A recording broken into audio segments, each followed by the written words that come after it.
Yeah, this is very much in keeping with the long-term thesis we've had on Verizon. They are very actively shifting their business to be more dependent on media and content delivery and away from the more traditional and cyclical voice and data networking. So they're trying to fill their network up with more media and content. So what AOL brings is advertising. They've got a burgeoning ad insertion program with their Verizon Digital Media Services Network, and AOL is very good at this, particularly with video clips. So this is a way for them to move more into the advertising space, not so much the content or the dial-up business even, or any of those sort of things that people think about with AOL, but it's really the ad platform that they have that they can marry with their media distribution. All right, well, you may not want to touch this one with a 10-foot pole, but I'm going to ask it anyway. You talked about content delivery and then advertising. I'm thinking, Verizon's got some content, but they're not structured necessarily the way that our parent company, Comcast, might be with NBC Universal. Frank, do you believe that this could be the predecessor for Verizon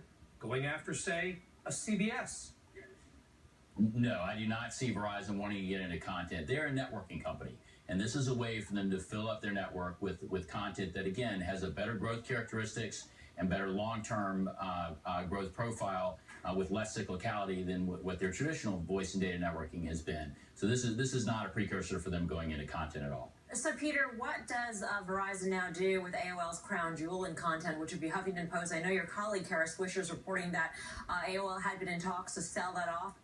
Axel Springer had been a lead contender in that.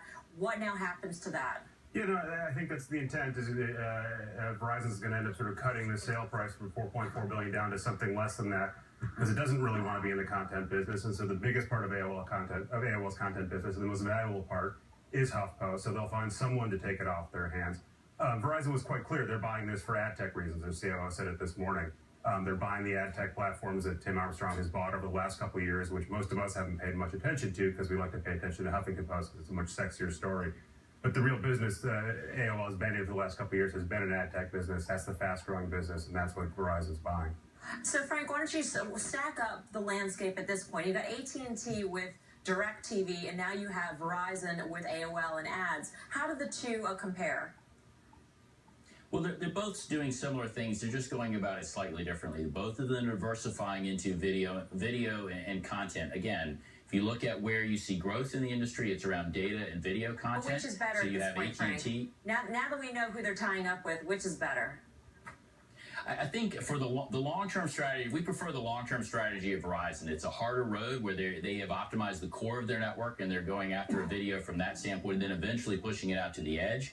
AT&T is going sort of the opposite strategy, and they're buying DirecTV, and they're going to take content on the edge and then over time optimize their core network. It's effectively going after the same thing. I think on the margin, I think Verizon's strategy is going to pay off a little bit better. Peter, I want to wrap it up with this. When I look at AOL now being theoretically taken out, listen, by the way, somebody else might be able to come in with a higher bid for AOL until the deal is done. Someone else wants to pay a premium for ad tech, they could, yeah. Yeah, so Peter, but here's my question. You know who's hanging out there in the wind apparently still is Yahoo. What happens to them? That is everyone's obvious question. I saw people suggesting that obviously they'll go to AT&T right now. I think the question, Yahoo's in the same place it's always been. They've got a content business that Wall Street doesn't really value very much. Wall Street really doesn't really value AOL's content business that much in retrospect. And so the question is, does someone want to buy all of that, or do you cut it up into parts at some point? Well, we'll see what happens. Time will tell. I guarantee the bankers are on the phone. Peter and Frank, both, thank you very much. Speaking of bankers, Goldman Sachs still hates oil.